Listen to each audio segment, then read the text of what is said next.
Hi guys, how you going? So today I have a bit of a list here, and it's on what social media sites that I feel are best for fashion photographers in particular, and really for getting your work out there and getting your online presence known. So the first one is obviously Facebook. I mean, Facebook is one of my main earners, like as far as money's concerned, so a lot of my paid shoots come through Facebook. Facebook has gone a little bit downhill, I think, in previous years. So yeah, definitely look at other sites as well as using Facebook, so use it in conjunction with other sites. But Facebook is, it's huge. It's such a huge site. Definitely start, a photography page on there and get a bit of interest that way. I feel like it's really good for local jobs and things like that, so definitely get on board with that site. Another site is Instagram, and Instagram is so visual, so I mean you can be pretty much posting photos all day long on there, taking photos and posting them, and it's so quick, it's so easy to use. Instagram, is big these days for photographers, so definitely use that as well. Usually Facebook and Instagram are quite good to use in conjunction with each other, and usually Twitter as well. I don't use Twitter as much because I feel like it's not as visual as some other sites, so for photography it's okay to use, but I feel like it's not probably the best option out there. Twitter's probably quite a good thing to use once you've got a bit of a following, and then you can actually start, if people want questions answered, it's a great tool to use for that sort of thing. If people have questions about what your style of photography, or your, what you use, things like that. It's a really easy way to sort of get in contact with your fans that way. 500px is another big one these days for photographers. Fashion photography, I don't know if that's the biggest category on there for photographers, but generally speaking, I mean, some of the most amazing landscape photographers, travel photographers, sports photographers, they use that site, and it is like awesome to go on there and see all the amazing works on there. So definitely get a portfolio on there, and definitely try and get your work on there as well, because a lot of 500px, the photography on there is really high quality, so definitely start to build a portfolio on there. It seems to be quite a good tool for photographers, and yeah, I would probably recommend that. ImageBrief is another one, and it's quite good if you're looking at getting a bit of an income from photography. So this site kind of works like if someone were to ask to license your images for, a campaign or a brand or something like that. So definitely go and check this site out. Basically what happens is the client will post a brief on ImageBrief, and it might be something like, I need a photo of a beautiful girl with beautiful hair for a shampoo brand, it might be. And it might specify that they need a photo of a blonde-haired lady or something like that, specifically studio shots.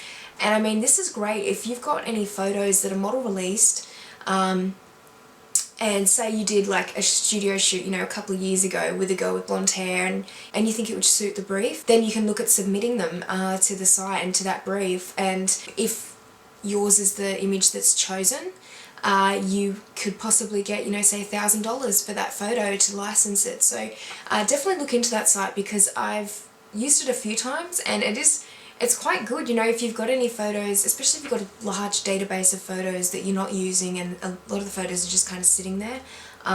Yeah, definitely look into it. Okay, and another site that I would probably look into using is DeviantArt. It's one of the biggest art sites out there. I mean, when I first started, that's all I did was post on DeviantArt, and I'd say a lot of my following came from that site. I mean, it was just so big for, artists in general, and I mean, I think it's dropped off a little bit over the years, and there's not as many photographers using it as probably what there used to be.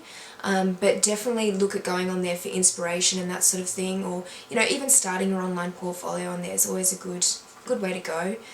There's a lot of photography on there, so yeah, you'll definitely find inspiration on there. Flickr's another one, and it's a really useful tool for photographers. I've been using Flickr for quite a few years now, and yeah, I like posting on there. It's kind of a good community. There's a lot of groups that you can post to and find inspiration on there too. So yeah, definitely look into using Flickr as well. LinkedIn is another site that I would recommend, especially if you're looking at getting more professional contacts. At first I really never used LinkedIn, and I've really only just started to use it a little bit more. But yeah, you can find some really great contacts on there, especially for marketing and things like that, so definitely look into using LinkedIn.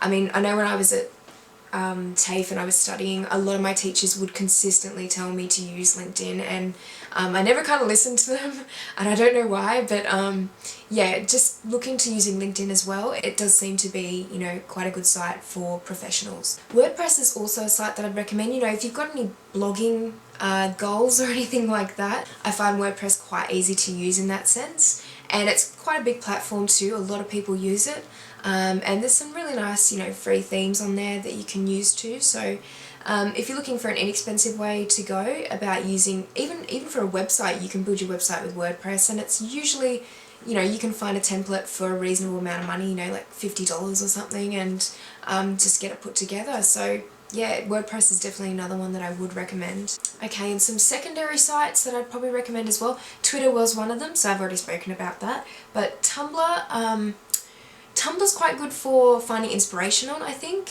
As far as posting your own work, I probably wouldn't recommend it as much these days, especially because you really don't get credited unless you've got a watermark on there. A lot of the time, you know, your images start floating through Tumblr and no one kind of knows that it's yours anyway, and you know, that happens on the internet in general, but with Tumblr I just kind of feel like it's a bit pointless for posting your own work on there. But if you're looking to find more inspiration, definitely go on Tumblr because there's so many photos on there. And YouTube is also a good option as well, obviously. So YouTube is great if you're wanting to create tutorials or show people a little bit more behind the scenes of your, you know, your work, or when you're shooting and that sort of thing. So kind of like what I'm doing now. So yeah, I would always recommend YouTube as well. Alright guys, so that's the main list of social media sites that I do use. If you guys can think of any more sites that you feel would be really beneficial for photographers, definitely list them in the comments section below so people can see. I'm even interested, so you know, I obviously don't know all the sites out there that are beneficial for photographers, so definitely feel free to post below. And I hope that this kind of helped with, you know, knowing where to start with your online presence anyway and your online portfolio. Alright guys, thanks very much for watching, and I will see you